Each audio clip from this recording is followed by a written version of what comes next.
Moi bo día. As previsións económicas para 2013 e os datos definitivos de déficit certifican o fracaso clamoroso das políticas económicas do Goberno do Partido Popular. Todos os indicadores arroxan cifras negativas. Cada día que pasa, os problemas son maiores, un fracaso tras outro, fracasos con consecuencias sociais excesivamente dramáticas e sangrantes.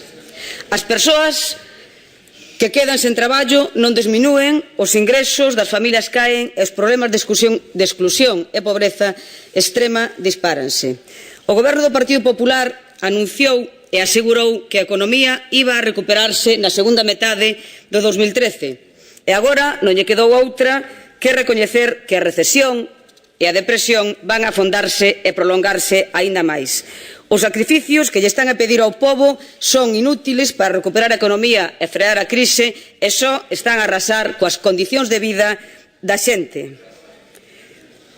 Ao igual que fixera o Goberno galego, nas previsións de desemprego para o ano 2013, que xa foron superadas nos primeiros 2 meses deste ano 2013, o Goberno español fixo unha previsión de caída da economía do 0,5%, como xa onte se dixo aquí, na comparecencia da Conselleira de Economía, que xa tivo que rectificar con unha previsión que triplica a previsión inicial. Unha brutal caída que van a significar novos recortes, van a seguir levando por diante miles de empregos e deterioro das condicións de vida.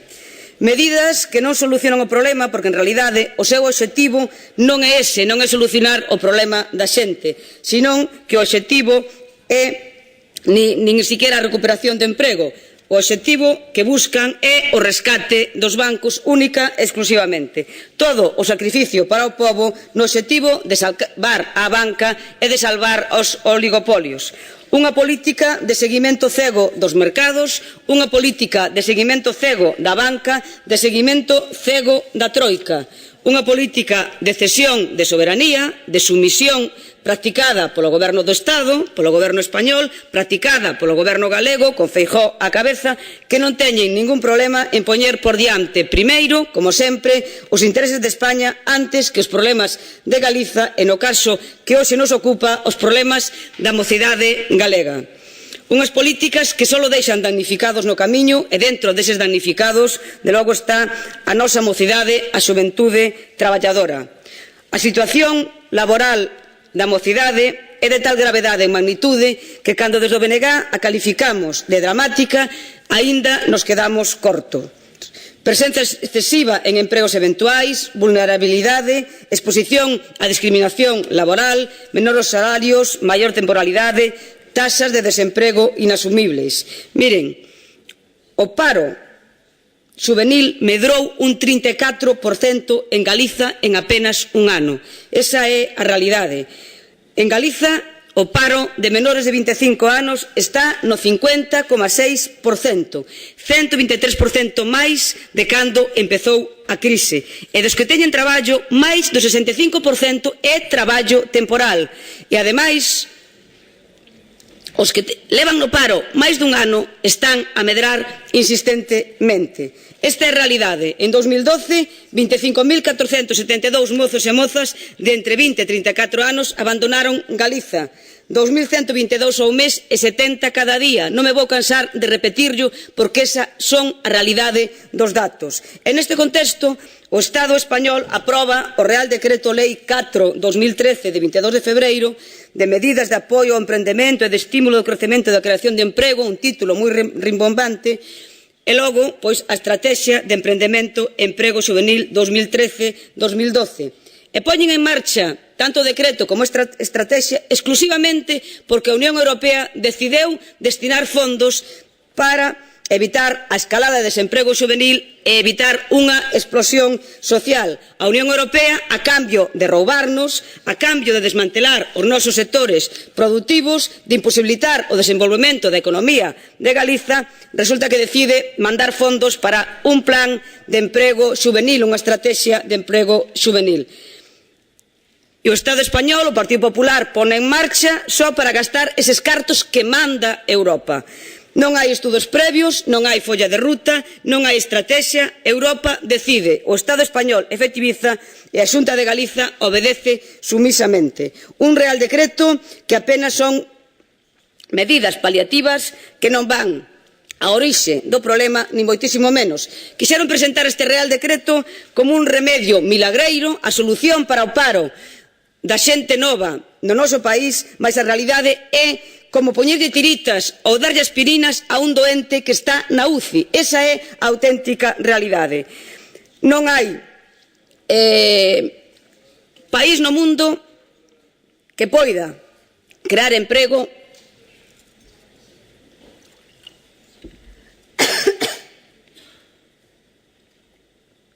decía que non hai país no mundo capaz de crear emprego sin crecemento económico, sin preservar a súa base económica, e as medidas que levan posto en marcha o Partido Popular evidentemente van todas na dirección contraria. Peche do crédito, aumento dos impostos indirectos, desmantelamento dos sectores produtivos, e logo veñen con medidas como este Real Decreto que son simplemente pura propaganda e que non van solucionar ningún dos problemas que ten a mocidade traballadora.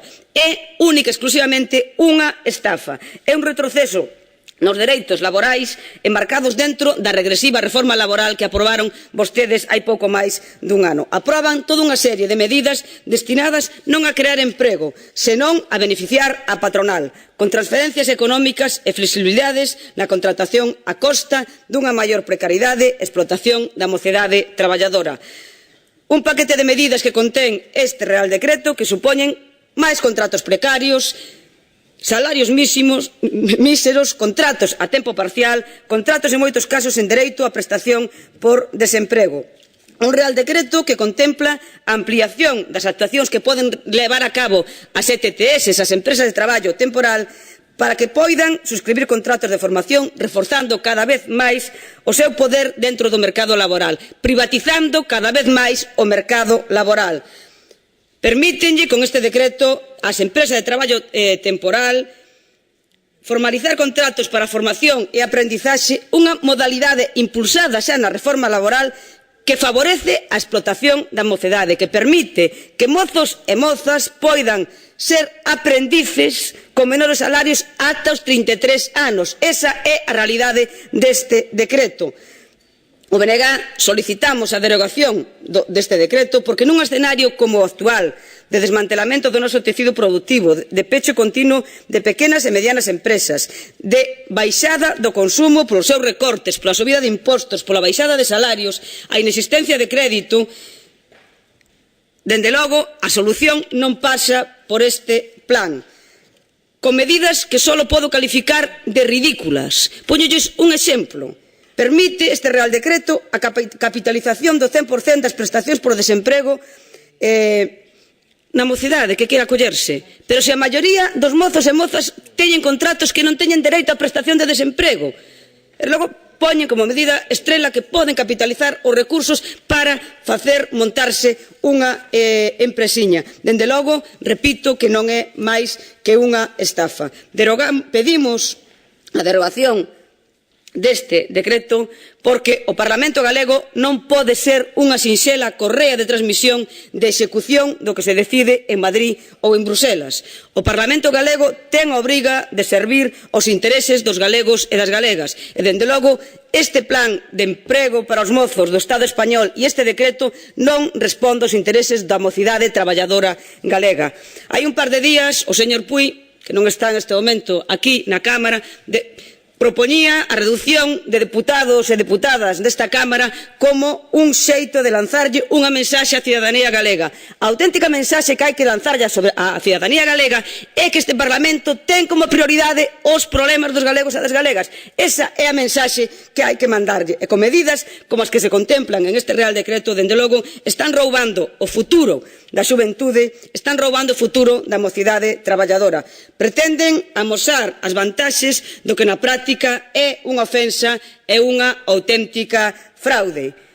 Dende logo no BNG non temos ningún problema en dicilo alto e claro que con medidas como estas, con legislación como estas, o único que están é sacrificar a xuventude para engordar a banca e os seus oligopolios. Esa é a realidade das decisións que un día e outro está adoptando o Partido Popular, adoptando por decisións impostas, pero facendo sumisamente. Porque diante de situacións como estas, diante de situacións dramáticas de un paro na xente nova de máis do 50%, un goberno ten dúas opcións. Remate, por favor. Un goberno, e o goberno galego ten dúas opcións. Asumir sin ningún tipo de protesta as decisións que lle impoñen e que o único que fan é aumentar o paro e os datos están aí, ou rebelarse contra estas decisións. E o que propoñemos hoxe aquí, o Bloque Nacionalista Galego, é que nos rebelemos contra estas decisións que veñen impostas pola Unión Europea e que non teñen como obxectivo a xente moza, senón darlle máis recursos a esa banca e a ese capital financiero. Moitas grazas. Gracias, señora Prado.